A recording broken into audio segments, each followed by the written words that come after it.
Hi, everyone. Thanks for being on time. We're going to give a couple folks a few more minutes to join us, but we'll get started in just a moment.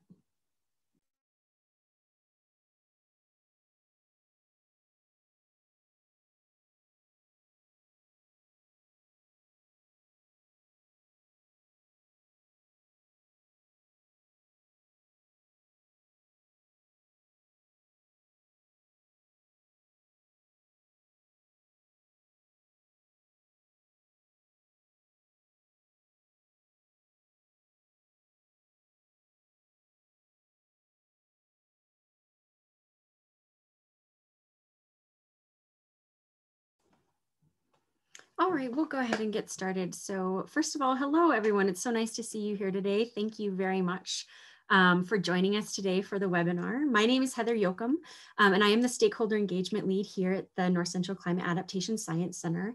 And as always, I'm co-hosting this webinar with Imtiaz Rangwala, the Climate Science Lead for the center as well. We are based at the University of Colorado in Boulder, and this is part of our monthly webinar series. And so we bring you these webinars to facilitate a discussion of science, research, and best practices that's related to adaptation and resource management under the rapidly changing climate with a focus on the North Central US. And so for us, that encompasses the Missouri and the upper Colorado River basins. And so before I introduce our speaker for today, I just want to give you guys a quick word on housekeeping and logistics. So we are recording this webinar, and you can find all of our previous webinar recordings on our website, so the CASC website, and I'll drop that link in the chat in a few moments. And then we've also got it on our CASC YouTube channel that has all of the different webinars that we produce through the CASC. During the webinar, we're going to keep everyone muted. But you will have the ability to unmute during the Q&A session at the end of the presentation.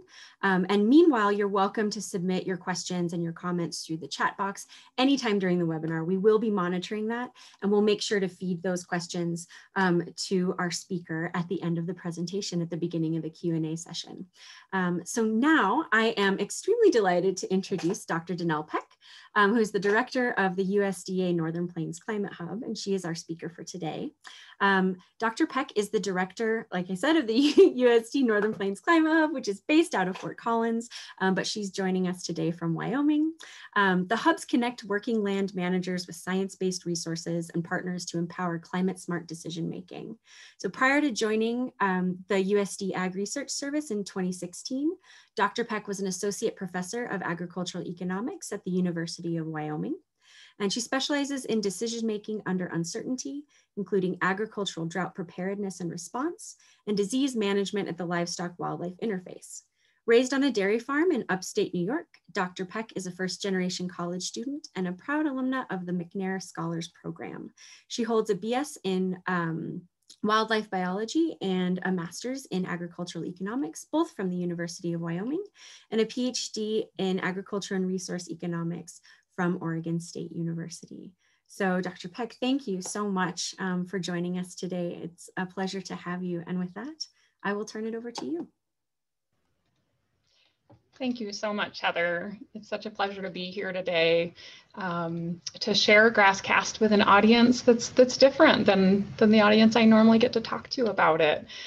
So I really appreciate the chance to be here and to share it. And I'm going to try and not present for too long because I really want to focus on getting your feedback, your thoughts on Grasscast from a different perspective. You know, I'm usually giving these presentations to groups that either study livestock systems or are livestock managers themselves or rangeland managers. So again, I will try to get through my slides today so that we can get to the interesting part, which is hearing from you about your creative thoughts on how Grasscast might be helpful in your context, or suggestions for how to make Grasscast more helpful for folks in your context. Before I jump into telling you about Grasscast, I do just want to acknowledge that this Grassland Productivity Forecast is available for both the Great Plains and the Southwest region. Today, a lot of my examples will pull from the Great Plains, just knowing, you know, North Central CASC and the Northern Plains, we kind of share a region here in the Great Plains region. But before again, I move to the next slide, I do just want to thank like the dozens and dozens and dozens of partners who have been involved in the Grasscast effort. This started out as an idea between some rangeland managers at USDA, along with some scientists at Colorado State University many years ago. And we kind of slowly picked away at it over the years. And then when we finally got to the point where we felt like Grasscast was ready to share with our stakeholders out in the field, we went out and again started kind of picking their brains about how to make this tool as helpful to them as possible, and making sure that the science was really serving their management needs. As a result, we literally do have dozens of people around the table as our partners in this effort. So I'm here on behalf of that team. And I'm really proud of what they've accomplished. Okay, with that, I'm going to get started. I'll see if my slides will. Perfect. Just in case you aren't familiar with the USDA Climate Hubs, I did just want to take a quick moment to explain kind of who we are and how we relate to the North Central CASC group. So the USDA Climate Hubs, we are a network of 10 hubs across the country. So you can take a quick look at this map and see, are you up here in the Northern Plains Climate Hub with me in this 6-state region? Or maybe you're down in the Southwest Hub if you're calling in from Arizona today, or the Southern Plains Hub or somewhere else. So find your hub and go and check out the USDA Climate Hub website and kind of learn about what's happening in your region and get to know the director and staff members there. But our vision as hubs is to really maintain and strengthen agricultural production and natural resources under increasing climate variability and change. And we do that by co-developing science-based, region-specific information and technology for working land managers. And I think that's the real key. It's kind of what sets the USDA Climate Hubs apart from some of the other federal groups that kind of work in a similar space. But we're focused on working land managers, and that's essentially farmers, ranchers, and foresters, to help enable them to make climate-informed decisions. And like the CASC, we do that in collaboration with all sorts of partners, both internal to USDA across the many USDA agencies, but also with our external partners in research, extension, and education. So it is a team effort. Kind of on a more day-to-day basis, for those of you who are in our region, so that you understand when might you want to reach out to us and partner with us, I wanted to give you an example, kind of how we function day to day. We're a small team down in Fort Collins. Again, if I back up one animation, there we are, a small team down, technically based out of Fort Collins, but really spread across this geography. But our job as a hub is to maintain relationships. And so we do. We develop and maintain relationships with a lot of folks out on the ground, again, on those working lands, in extension, in NRCS, in conservation districts, in NGOs and private organizations, so that when they are out in the field and they encounter a climate-related challenge or idea or question, they can bring those to us. And again, because we're a small team and because I'm an ag economist, not a climatologist, our other job is, again, to maintain relationships. And so this is how we know the CASCs, right? They're among our set of wonderful partners who have different expertise from us, expertise in ecological systems and in climate science. So our job as a hub is to nurture those relationships, stay in touch, so that when we do have a stakeholder need, we have partners to work with to figure out how to meet that need, and provide them with useful information and tools. Or if that information and tool doesn't exist yet, my favorite part is putting the stakeholders directly in touch with one of our partners so that they really can co-develop a solution together. So just wanted to give you a taste for how we operate so that you can see maybe where you fit kind of in our typical flow of conversations and relationships, and hope that you'll get in touch if a need arises that we can help with. All right, you're here for Grasscast, so let me get to that. All spring, we wait and we watch out the window and wonder, are we going to have enough grass this summer? And usually when I give this talk, again, it's to livestock producers who are wondering if they'll have enough grass this summer to support their livestock, whether that's cattle or sheep or horses, whatever it may be. Today, though, knowing that the audience is a little different, I wanted to kind of get your help in thinking about, all spring as you wait and watch and look out the window and wonder if there'll be enough grass this summer. What is it for?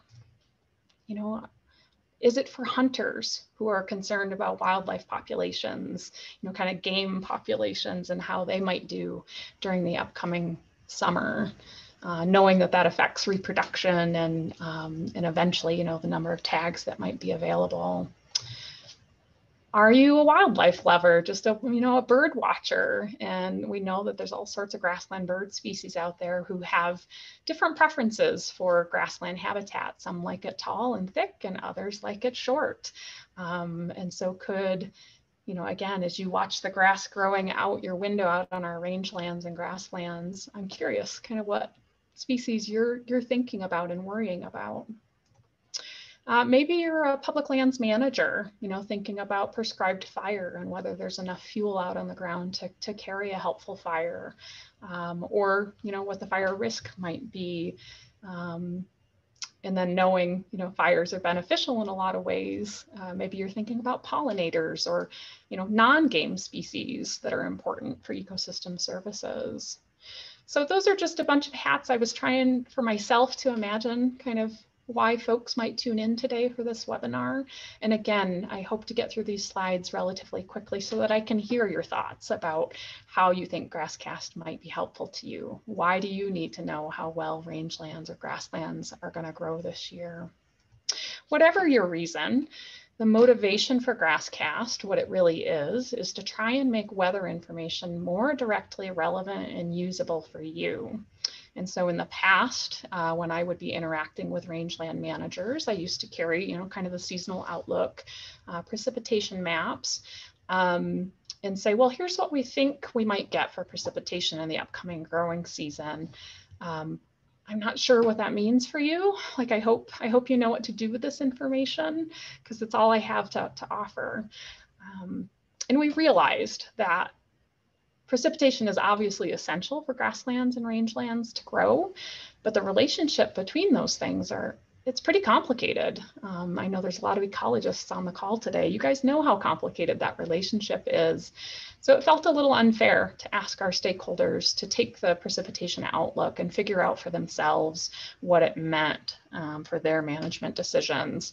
And we realized as scientists that we could at least take one more step for them and translate precipitation information and other weather information into a grasslands forecast, get one step closer to what they really care about. Again, how much grass might grow out on our rangelands or grasslands. So that was why Grasscast was developed. It's kind of the motivation for it. What is it really? So here's a picture of an example of a Grasscast map. You find your location of interest and you take a look at its color. And that color is trying to tell us this, that based on observed weather up to the date that a map was made, plus future weather scenarios for the rest of the growing season, we're expecting grassland productivity in your area to be some percent higher or lower than your area's long-term average. And when I talk about the long-term, depending on the location, it's usually somewhere between 35 and 40 years of long-term information that we're comparing our estimates against. So that's the general idea of Grasscast. Again, kind of combining what do we know so far about the growing season, and then kind of speculating through some different scenarios what might happen throughout the rest of the growing season that will end up influencing how many pounds per acre might grow on our rangelands. So again, just, I don't want Grasscast to be a black box. And so here's just a very simple flow diagram to get you, getting you to think about the components, the ingredients of the Grasscast model. I've already said that it starts with observed daily weather, and that's historical, reaching back as far as our weather records will allow, kind of daily precipitation, and daily maximum and minimum temperatures. And we'll ingest all of that weather data into the model. And then again, we have to fill in what's going to happen over the rest of the growing season, looking into the future. And of course, we don't know that with certainty. So, you know, we're putting in some forecasted weather or some weather scenarios for the rest of that growing season. We take that daily observed plus forecasted weather and we run it through an ecological model known as DayCent. Right, DayCent is the daily version of the century model. And again, for the ecologists on the call, I know a lot of you are familiar with the century model and perhaps even DayCent, but it takes in that daily weather information and really it's a simulation model of how grassland ecosystems grow. And so DayCent is really good at modeling how grasses grow in response to weather conditions. So it takes in that daily weather information, and what it spits out for us that we're interested in is how much evapotranspiration it thinks has already happened, plus will happen or may happen over the rest of the growing season. So we want that cumulative evapotranspiration over the growing season, which again is an estimate, right? It's a forecast. But ranchers don't just care about ET, rangeland managers. We don't want to stop there.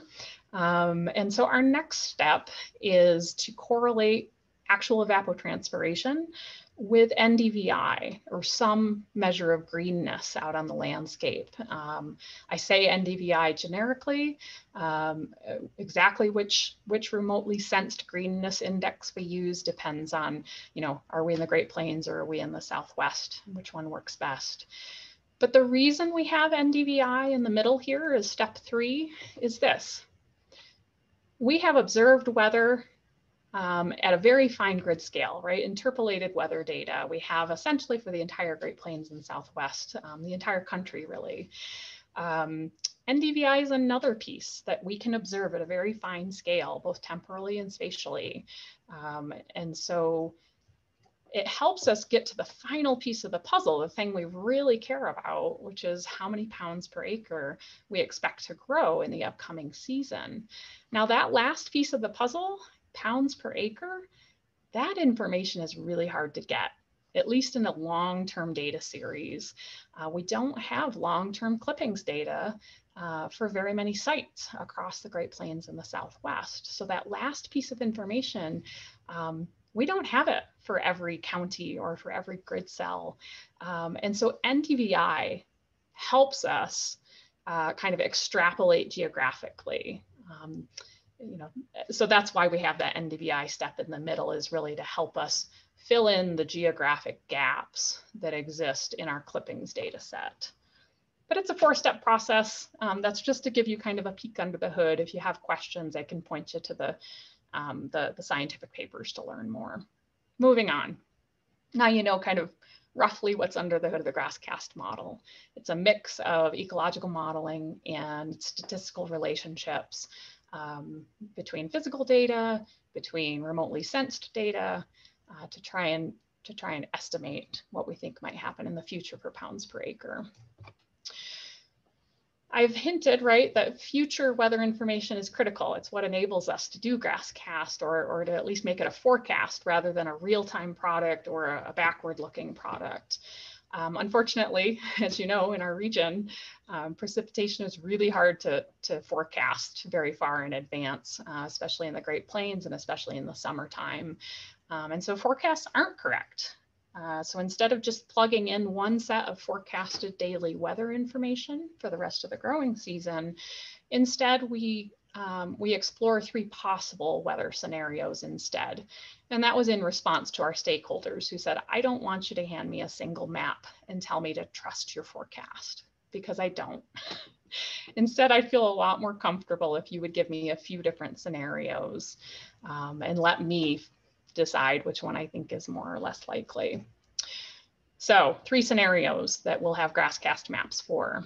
What if rainfall over the rest of the growing season, and here I have May through August, but actually that period is different depending, again, if we're in the northern plains, the southern plains, the Southwest. But it's really about what if rainfall over the rest of the growing season is above normal? What would the Grasscast map look like in that scenario? But what if you're wrong? What if precip is just near normal for the rest of the season? How different would the map look then? And finally, everybody's worst case scenario, the spigots turn off. It's below normal precip for the rest of the growing season. What would the maps look like then? And from that, we got the current Grasscast product. If you go to the Grasscast website, this is what you're going to see, a 3-map product. And again, for the 3 scenarios, it's a lot of information. It feels overwhelming. It's definitely more complicated than a single map, but I'll walk you through some concrete examples here to demonstrate how to use these maps. This map is our most recent. It's from May 5th. We update the Grasscast maps every 2 weeks, and that's because every 2 weeks we get a new batch of observed daily weather. And so we're able to kind of, plug in more of what we know and rely less on guessing about the future. So Grasscast definitely becomes more accurate as the season unfolds and should be consulted multiple times, not just at the start. So here we go with an example. Both the CASC and the hubs are based out of the Front Range of Colorado. So I'm going to pick a Colorado example here. But you choose your location of interest and find it in each of the 3 maps and circle it. And then you take a look at the 3 colors. And here's what those colors are telling us about the most recent Grasscast forecast for this area. Over here on the left, again, 3 scenarios. What if? We watched precipitation and daily weather up to May 5th when these maps were made. And now we're guessing about what might happen in the future.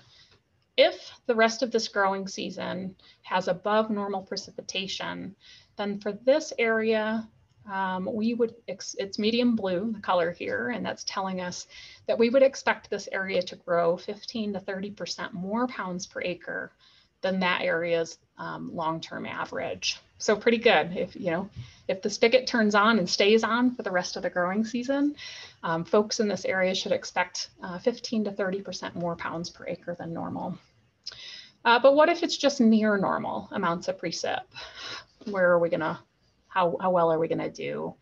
Well, this area is apparently in pretty decent shape now. And so even with just near normal amounts of precipitation, we are expecting 5 to 15% more pounds per acre than the average. But what if? What if from this point forward, the spigot turns off and we have below normal precip? In that case, it's yellow, and this area should expect 5 to 15% less pounds per acre. So that often leads to more questions than answers. Let's go to a different area and kind of practice interpreting Grasscast, and then we'll address some of the questions that naturally come up when I present these examples. So here we're going up to the border of North Dakota and Montana. And why am I going there? Because they are having a much rougher time this season than we are down here in Colorado or Wyoming. Things have been very dry last year, all through the fall and the winter, and are continuing to be dry. So I wanted to come up to this border area and kind of see, what is Grasscast saying? So in this very, very dry area that's been having a rough time, what if suddenly the spigots turned on and they had above normal amounts of precip from May 5th forward? The spigots turn on. To what extent would they be able to bounce back from a very tough situation? Currently, Grasscast is estimating for this particular area, it's green, that with above normal amounts of water for the rest of the entire growing season, they might be able to get near normal amounts of grass. So green means near normal. It's, maybe 5% less pounds per acre, maybe 5% more. But if it just poured from here until August, the best this area could hope for was near normal amounts of grass. And I know there's a lot of debate in North Dakota and Montana right now whether this is actually how it would happen. If it really did pour from this point forward, how well would those systems really be able to recover? So that's an interesting discussion to be had. Okay, what if they just get near normal amounts of rain? Prayers don't get answered. We don't get a downpour for the rest of the growing season. We just get near normal. Same area is orange, which is not very good. Even with near normal amounts of precip right now, we would expect this area to be in pretty tough shape and to suffer 15 to 30% less pounds per acre than normal. And what if kind of things continue to be like they have, and below normal precip continues for the rest of the growing season? How bad might it get? The color is red. Red is not good. For us, red means that we expect 30% less pounds per acre or worse. And that or worse part is important. How much worse? You know, can we get more specific percent estimates, since these categories are pretty broad? And you can. If you go to the Grasscast website, there is a zoomable version and a clickable version of the Grasscast maps. And so this is, I've clicked on the map kind of in that same border area between Nebraska, North Dakota and Montana, to see like what are the actual percent estimates that we're showing in these static maps. Over on the left, right, remember we said they might get kind of near normal amounts. This is saying 8% more than average if, again, the spigot's turned on and it poured from now until August. In the middle, that was near normal amounts of precip. We would, for this particular grid cell, these are 6 mile by 6 mile grid cells. This particular grid cell should expect, you know, roughly 17% less. The more important one is the one on the right, right? The red, the 30% or worse. How much worse? For this area, our current estimate is 40% losses. So not good. The next question that usually comes up is, well, which of these maps is more likely? Which of these scenarios, do we know anything about which one might happen? For that, we kind of have to leave the Grasscast website and go over to our friends at NOAA and take a look at the, you know, the precipitation outlooks for the growing season, the 90-day precip outlooks. Again, we know in the Great Plains region that for the summer, it's really hard to forecast what might happen. And so what I'm showing here is pretty typical for our region. You go to this interactive map, click on roughly that same location, and you can see from the pie chart that it's almost an equal chances. It's leaning ever so slightly towards below normal, right? If it was truly equal chances, we would all be kind of 33%, 33%, 33%. Right now, NOAA's models are leaning just very slightly, hardly at all, towards below normal. Now that said, there's still plenty of chances for, you know, getting near or above as well. It's just a matter of rolling the dice that are ever so slightly loaded towards below normal. Okay, keep that little nugget, you know, slightly better chances of below normal. We come back to the Grasscast maps and say, okay, it's almost equal chances. Maybe it's leaning slightly towards the below normal maps or the near normal maps. So we're probably looking at losses in the, you know, 15 to 30% or worse. And again, we saw from the recent estimates that worse means 40%. And that could get worse even more. We'll see what the next updated maps tell us. Okay, so that's Grasscast in a nutshell. That's how you use it. That's where you can find it. Now the caveats, of course. Always, always, always consider all of the other amazing information sources that are out there. Grasscast is not a perfect model. It works better in some places than it does in others because our landscapes are so heterogeneous and the ecology is different in different places. So, you know, don't put all your eggs in one basket.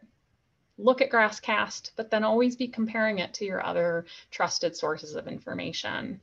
And so the Eddy product, which MTS has heavily, you know, been heavily involved in developing, we know Eddy is a great product for kind of getting an early warning of when that atmosphere is getting thirstier and thirstier and thirstier. And so, you know, it kind of confirms that North Dakota, there's a reason that the Grasscast maps are orange and red up there. The atmosphere has been really thirsty up there. Whereas in Wyoming, we've gotten lucky over the last several weeks and gotten some moisture finally. And so maybe things are not quite as dire there as they were originally looking. Check out VegDry, right? VegDry is one of several products that kind of take a real-time look at the landscape, kind of in real time, how green or brown is the vegetation out on our landscape. Again, VegDry isn't a forecast. It's real time, but it's nice to see real-time information, the real-time conditions, how actively are the grasses growing, and view that side by side with a forward-looking product like Grasscast and what we think will happen moving forward. VegDry, right, also can give us some hints about the potential quality of forage, right? Brown and crunchy isn't going to be as nutritious, perhaps, as dense and green. Grasscast doesn't tell us anything about the quality of vegetation, so it's another good reason to combine all your tools to try and get a more complete answer.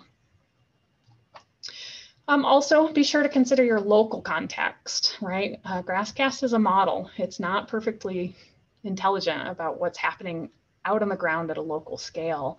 We do forecast at a 6 mile by 6 mile scale, but there's lots of things about that local scale Grasscast isn't aware of. Grasscast doesn't know if your rangelands were hit really hard by the drought and by scouring winds. It doesn't know, like I'm hearing stories from North Dakota and from Colorado about pastures, all of that grass, any grass that happened to grow last year, there wasn't much, but any of it that did grow has since, kind of dried up and blown away and died.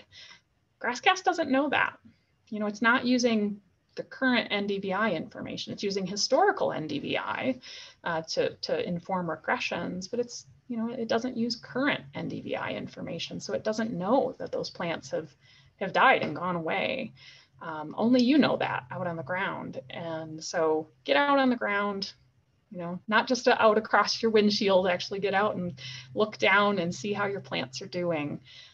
Think about how that rangeland has been managed in the recent past and whether it's for some reason more vulnerable to drought or hopefully less vulnerable to drought, and how you can adjust Grasscast estimates for it. Similarly, Grasscast doesn't know the difference between cheatgrass and a nice palatable native species. It can't tell the difference between those two things. And so if you have a rangeland or a pasture that's infested with a weed that animals aren't going to eat, Grasscast doesn't know it. It might tell you, hey, things are looking really great in your area this year. Your cheatgrass is going to grow really well. Congratulations. So again, that local context and knowledge and awareness of the history is critical. So we've already kind of talked about this, right? Be careful not to misuse Grasscast. It's not a substitute for actually getting out and looking at your rangeland conditions. It shouldn't be used as a sole source of information for any of your management decisions, for setting stocking rates on public or private lands, for determining turnout removal dates. It's not a substitute for rangeland monitoring. And we also need to be careful in how we use it to make estimates of how much loss there's been in grazing resources. So percentage-wise, how much grazing resource you've lost is probably going to be a larger number than what we're estimating, which is the loss of total production. And that one's a little confusing, so I just made a quick little graphic to try and kind of illustrate what I mean by that. Imagine that in an average year, just this random pasture typically grows 1,000 pounds per acre, and I'm totally making this up. In a grazing context, right, there's that old adage, take half, leave half. So if we plan on leaving half kind of for wildlife and the environment and for the health of the rangelands, that means we get to take half, 500 pounds, but in reality, half of that ends up getting trampled and lost. So in reality, the take half, leave half rule really means that we're harvesting about 1/4 of the total pounds for our animals. So in this case, about 250 pounds. I want to pause here and say I'm an ag economist, not a rangeland scientist. Some of my range friends might be on today, and you should let me know if I've messed this slide up because I didn't get time to run it past anybody before today.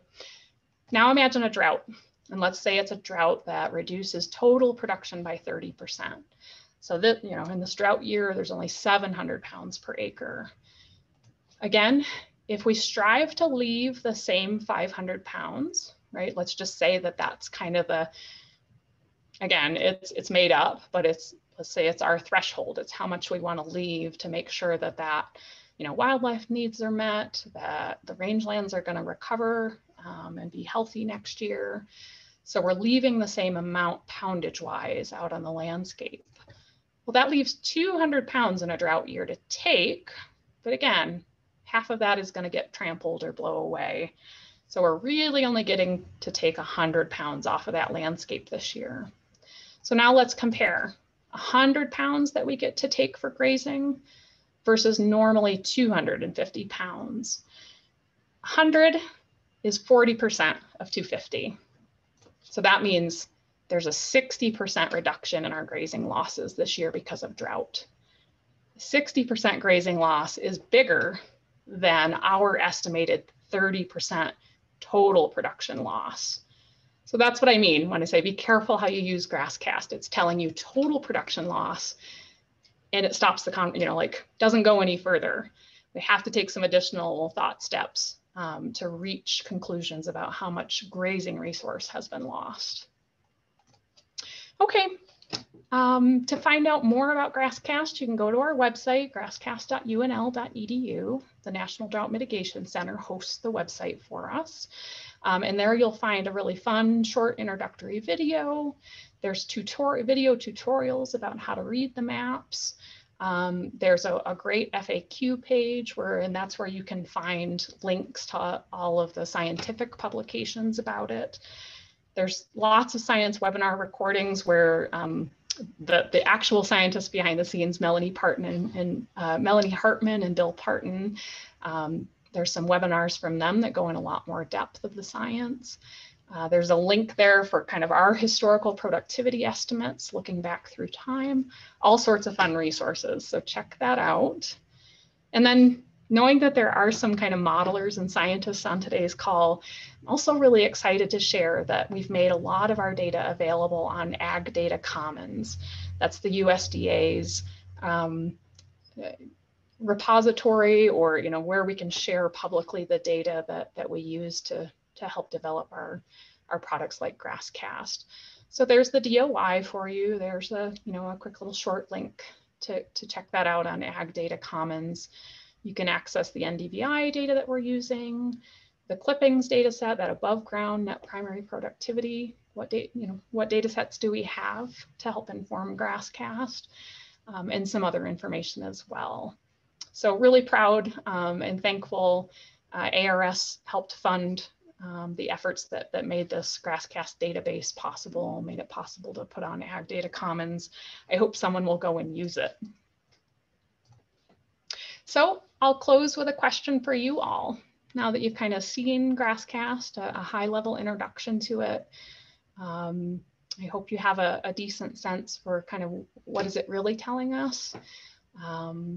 A little bit about how does it work, so you can be thinking about its potential strengths and weaknesses.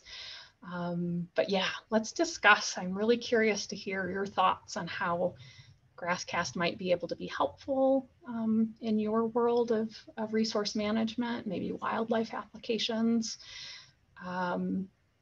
And again, always looking for ways to improve Grasscast to make it more helpful to a broader set of folks. So my ears are wide open for critiques and criticisms and suggestions as well.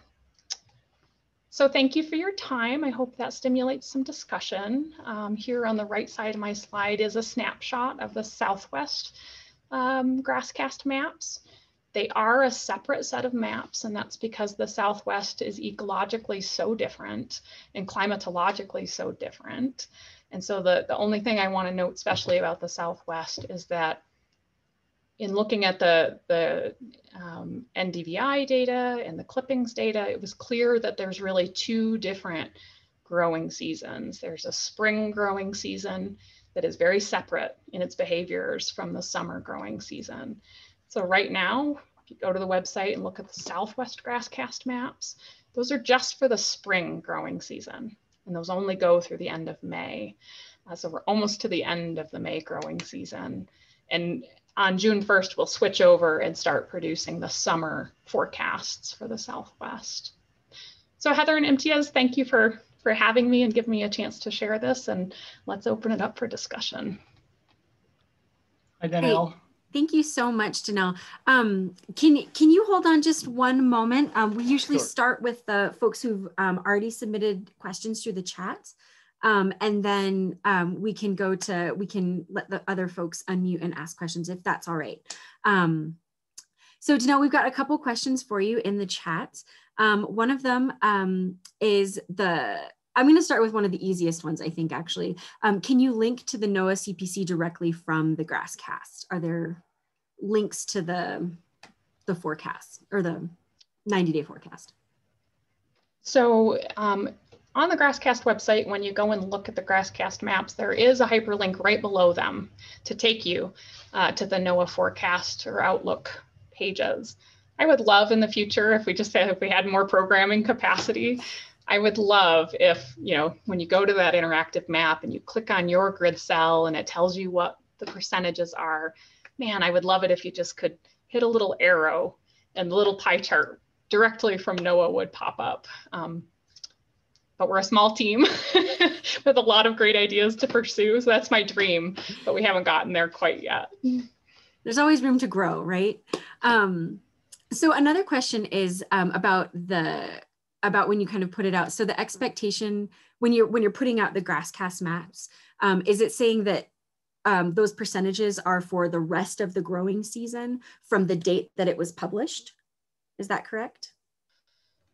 Okay, this does all get very confusing. What Grasscast is estimating is peak production. So kind of the peak amount of pounds per acre we expect to be on that landscape. So whenever grass gets to the peak amount out on your landscape, in some places that happens in mid-July, in some places that doesn't happen until the end of August or September. But Grasscast is estimating that peak, the biggest amount in total we expect to grow over your growing season. So when I put a map out on April 15th, it is forecasting that peak production, which might not happen for several months, but it is trying to estimate that total amount that we're going to expect to grow at the peak of your season. And then we're just updating every 2 weeks to give you a better estimate of that peak production amount. Again, as we get to observe more of what's actually happened weather-wise and having to guess less about the future. But we're always kind of updating that same number, that same total amount for the total growing season. I don't know if that clarified or made it muddier for folks. It's always a really tricky point to try and explain. I'm happy to try again. Yeah. So, well, I'll let Diane ask if she's ask in a few minutes if she's got any clarifying questions. But here's another. So what do you think is the weakest component in kind of the production chain, like all of the data that you're using to produce Grasscast? Is it the CPCU seasonal outlook? Is it DayCent? Is it the evapotranspiration NDVI correlation, the NDVI production correlation? In other words, what component would you swap out first?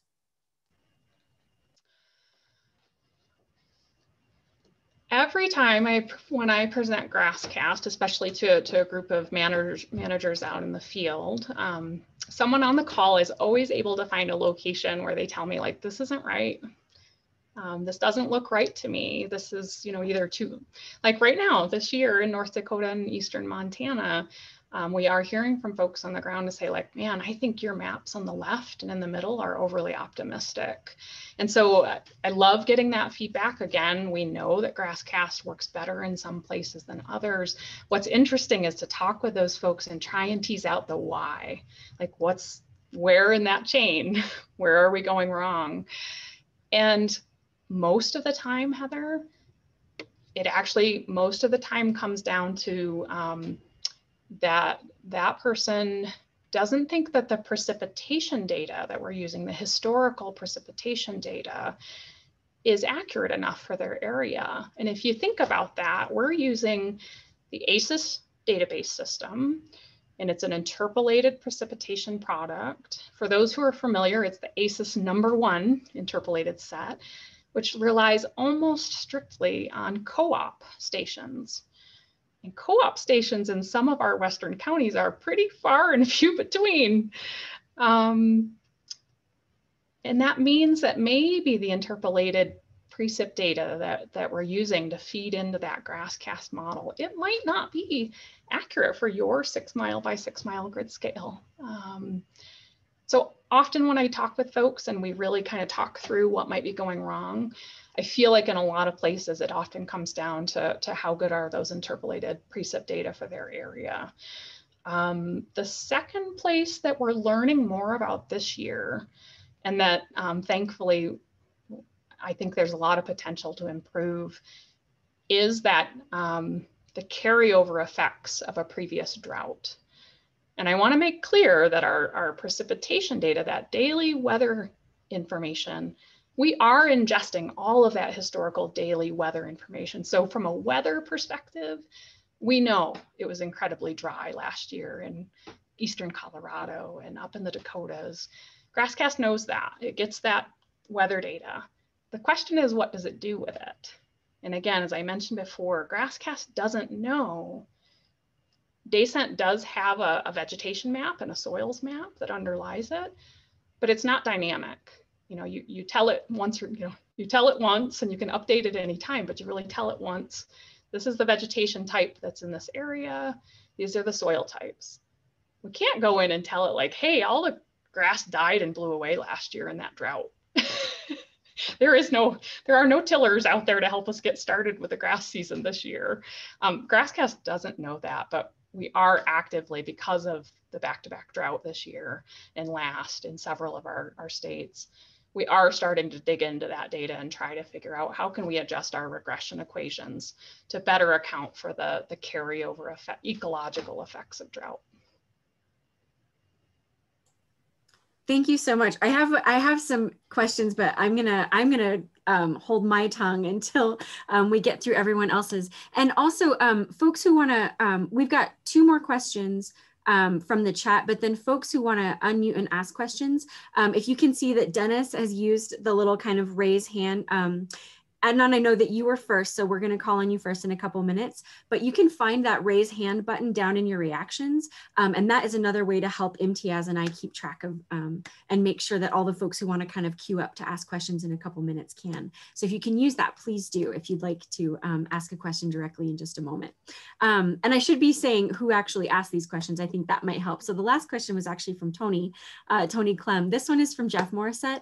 Would it be possible or useful to have the NOAA Outlook directly integrated into Grasscast, such as posting the % likelihood for each scenario? I would love that, Jeff. Can you help me do that?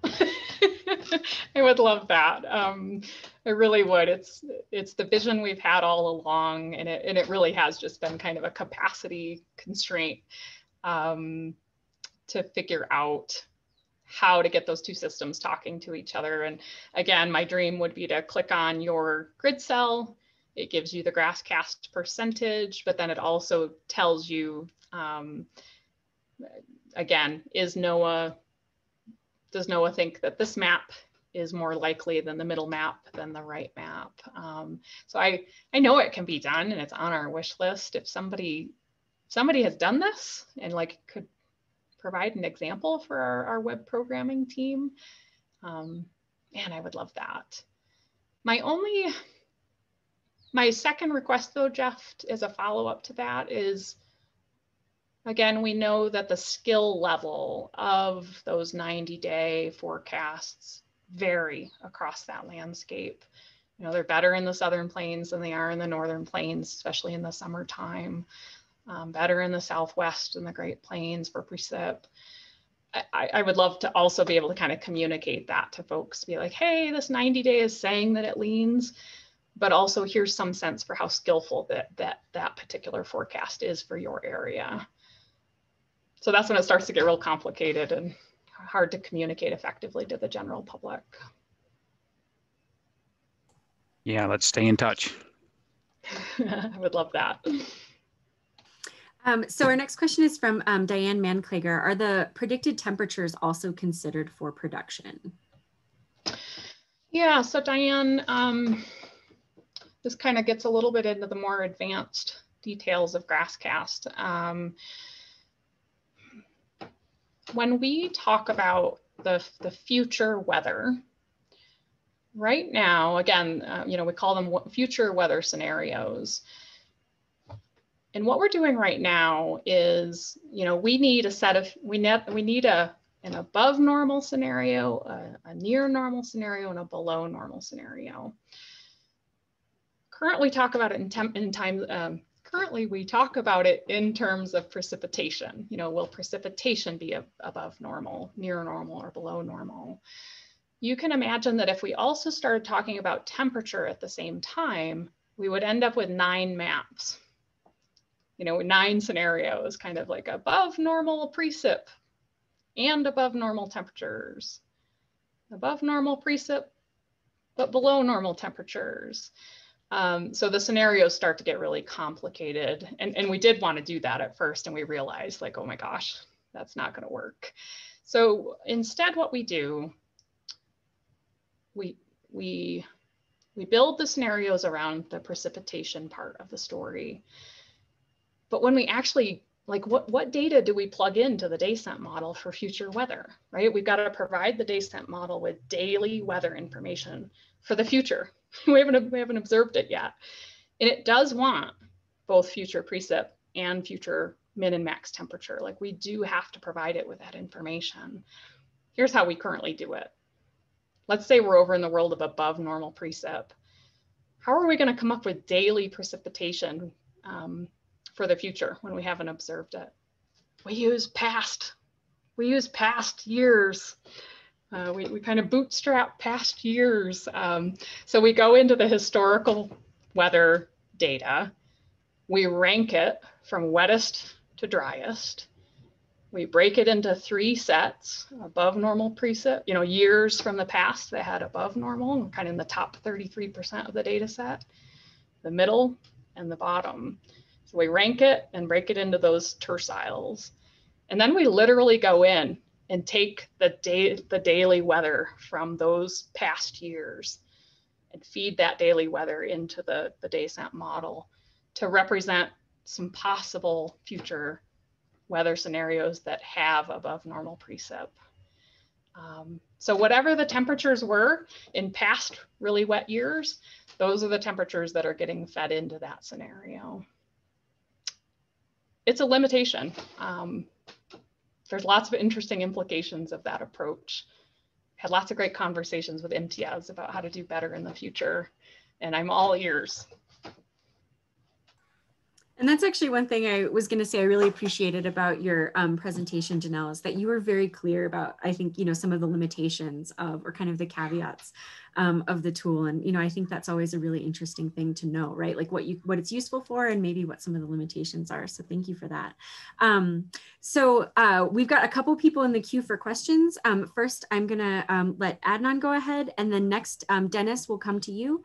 And then afterward, it'll be Mitch Eaton's question that he posted in the chat. So Adnan, go ahead. Thank you, Heather. And I'm sorry, I didn't want to cut in front of you earlier. And hi, Diane, Dannele. I have 3 recommendations, and you don't have to answer this. I want you to take it home, if you will. You ended your talk with, you said you hope we will use it more often, and I do. And in fact, I want to use it more often than you produce. Currently, you're producing these updating, rather, I should say, once every 2 weeks. For those of us in the drought-stricken areas, such as North Dakota, Montana, South Dakota, perhaps, we do weekly meetings with the state officials and the county agents, extension agents. And usually it is, we say the Grasscast hasn't updated this week. And I wish it was updated every week, so I would be able to present a brand new map for those meetings. And the second recommendation is currently you go up to August 31st for the end of the growing season. I wish it extended into September. We consider the growing season the end of September. Also, the grazing period ends in October. And I know that you're thinking it probably doesn't make sense to produce forecasts when you're at the end of like August 31st. It is not gonna much difference, but it will make a difference in terms of communication and extending it into the rest of the growing season for communication purpose. And besides, you will be more accurate making a forecast at that time. So you might want to rack your predictability success. And the third one is you currently compare the productivity against 38-year average. And I wish there was a user choice rather than 38 years as a static comparison. And perhaps you can make last 5 years, since I remember the last 5 years more than last 38 years. And even more, if I may get more brave, maybe comparable to individual years, 2012, 2008, producers remember these years. What I wanna do is, I wanna look at the differences. If it is 0% change for a given scenario, I nail down my year that I wanna have analog years. And I know that what the productivity in that year is. I think it is going to be more beneficial if you had that choice. Those are fantastic suggestions, Adam, and I really appreciate them. And we will, like, please everyone rest assured, like I carry these back to the Grasscast team, and we're not always able to implement them. Again, we're a pretty small team. Melanie Hartman is the person at CSU who actually runs the Grasscast model every 2 weeks. And the only reason we don't do it more frequently is that Melanie's time is limited, and she has some other roles and responsibilities. If we could have another support staff person, it might be possible to address kind of how often we run it. And we're trying to get it more automated. Right now, it takes about a full day to run the models for all of the Great Plains and the Southwest. It's about 15,000 grid cells. But we also know that there's probably opportunities to automate some steps more effectively. And again, that's why I love having an audience like this. I know there's so much technical expertise out there that just if we get the right partnerships in place, we can chip away at some of these suggestions. But I hear you, Adnan. I've written those down, and I will carry them back to the team as suggestions. And I really appreciate your point on number 2 and 3, that it's not just about the science, it's about the communication and when people need information. So even if the maps never change after August 31st, if we still have them and can communicate them into September, that's an excellent, excellent point. Thank you. So we've only got about 90 seconds left before the top of the hour. So Dennis, I don't want to cut your question short, but if you wanted to pose it to Dannele, we do have a little bit of time. Yes, hello, Dannele. Danielle. Hi, Dennis. I've been wishing that North Central Montana would be able to begin filling in the data gaps. But be careful what you wish for, huh? Because now we got several researchers and project people wanting to come to Fort Belknap and start doing some studies and research. And one includes collecting native grass seed and restoring some grasslands. And the other one is doing a bird abundance and mapping project, Grassland Bird Project. This researcher has been doing it from Texas all the way up into Canada. So we're in that region, I guess the Great Plains region that he's focusing on. So we definitely will be start using your grass casting tool in the future here. And would that tool show us what years be best to collect native grass seed? Because we're in a drought here in eastern Montana right now, and there's already plans to hold that off till conditions get better, maybe next spring. Excellent. Thanks, Dennis, for the question and suggestion. Probably the limiting factor that maybe through partnerships we can overcome is, can we find some long-term grassland clippings data sets for your region, for your area? And it doesn't have to be, exactly in your area, but just some long-term clippings data set that represent that ecosystem. And then we can check and see if our statistical relationships will hold up for your ecosystem. So that's usually our limiting factor, is whether we can find any of those long-term rangeland clippings data sets. And the trick is, it's best if it's from the same location over, a 30-year, 40-year period. And that's pretty tough to find those. But if you're aware of any, please let me know, and we can certainly look into whether the models will hold up and perform well in your area. And thanks for the grassland bird idea. I think that would be a okay. Then the native seed collection. Yes, right. We do have NRCS and a BLM to help us with the grass clipping part. So thank you. Thanks, Dennis. Thank you, Dennis, and thank you everyone for your great questions. And thank you to Dannele very much for being our presenter today. So thank you, Dannele. Thanks, everyone. All right, and with that, we will shut it down. But thank you so much, and hope to see you next month. Bye, everyone.